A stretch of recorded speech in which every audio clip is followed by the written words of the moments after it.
രാജ്യസഭാ election വളരെ പ്രധാനപ്പെട്ട കാര്യമാണ്. കേരളത്തിൽ തിരഞ്ഞെടുപ്പില്ല, പക്ഷേ മറ്റ് സംസ്ഥാനങ്ങളിൽ തിരഞ്ഞെടുപ്പ് നടക്കുന്നുണ്ട്. എന്തൊക്കെയാണ് പ്രധാനപ്പെട്ട വിവരങ്ങൾ? രാജ്യസഭാ ഇലക്ഷനുമായി ബന്ധപ്പെട്ടും മറ്റു ദേശീയ വാർത്തകളും എന്തൊക്കെയായിരിക്കും?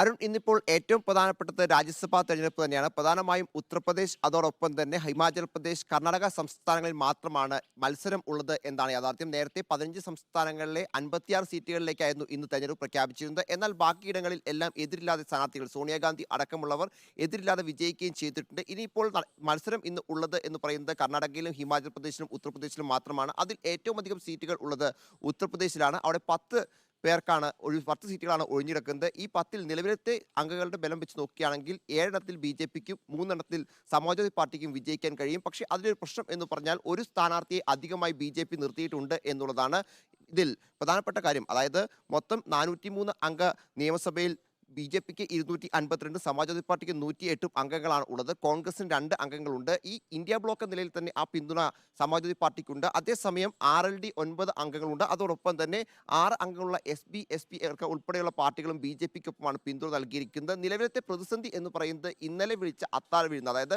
അഖിലേഷ് യാദവ് വിളിച്ച അത്താഴ വിരുന്നിലേക്ക് 8 സമാജ്വാദി പാർട്ടി അംഗങ്ങൾ എത്തിയില്ല എന്നുള്ളതാണ്. ഈ MP മാർ, അതായത് ഈ സമാജ്വാദി പാർട്ടിയുടെ MLA മാർ വിരുദ്ധമായി വോട്ട് ചെയ്യുകയാണെങ്കിൽ, അതായത് വിപ്പ് ലംഘിക്കുകയാണെങ്കിൽ ഒരു സ്ഥാനാർത്ഥി പരാജയപ്പെടാൻ സാധ്യതയാണ് അവിടെ ഉള്ളത്. ജയാ ബച്ചൻ അടക്കമുള്ളവരെയാണ് അവിടെ സമാജ്വാദി പാർട്ടി സ്ഥാനാർത്ഥി ആക്കുകയും ചെയ്തിട്ടുള്ളത്. അങ്ങനെ ഒരു പ്രതിസന്ധി അവിടെ ഉണ്ട്. പക്ഷേ നിലവിലത്തെ സാഹചര്യത്തിൽ സമാജ്വാദി പാർട്ടി വ്യക്തമാക്കുന്നത് തങ്ങളുടെ 3 സ്ഥാനാർത്ഥികളും വിജയിക്കും എന്നുള്ളതാണ്. അങ്ങനെയാണെങ്കിൽ മറ്റ് അത്ഭുതങ്ങളൊന്നും അവിടെ പ്രതീക്ഷിക്കേണ്ടതില്ല. അതേസമയം കർണാടകയിലേക്ക് എത്തുമ്പോൾ അവിടെ 4 രാജ്യസഭാ സീറ്റുകളാണ് ഒഴിവ് ഉള്ളത്. അതിൽ 3 കോൺഗ്രസിനും 1 JDU, അതോടൊപ്പം തന്നെ BJP സഖ്യത്തിനും വിജയിക്കാൻ കഴിയും. അവിടെയും ഒരു സ്ഥാനാർത്ഥിയെ അധികമായി JDU മത്സരിപ്പിക്കുന്നുണ്ട് കോൺഗ്രസിന് എതിരെ എന്താണ് പ്രധാനപ്പെട്ട കാര്യം. അവിടെ AICC ട്രഷറർ അജയ് മാക്കൻ ഉൾപ്പെടെയുള്ളവരാണ് കോൺഗ്രസിന് വേണ്ടി മത്സരിക്കുന്നത്. അവിടെ സ്വന്തം സ്ഥാനാർത്ഥി, പ്രത്യേകിച്ച് സംസ്ഥാനത്തുള്ള ആളുകളെ സ്ഥാനാർത്ഥിയാക്കാതെ ചില പടലപ്പണങ്ങളൊക്കെ ഉണ്ടായിരുന്നു.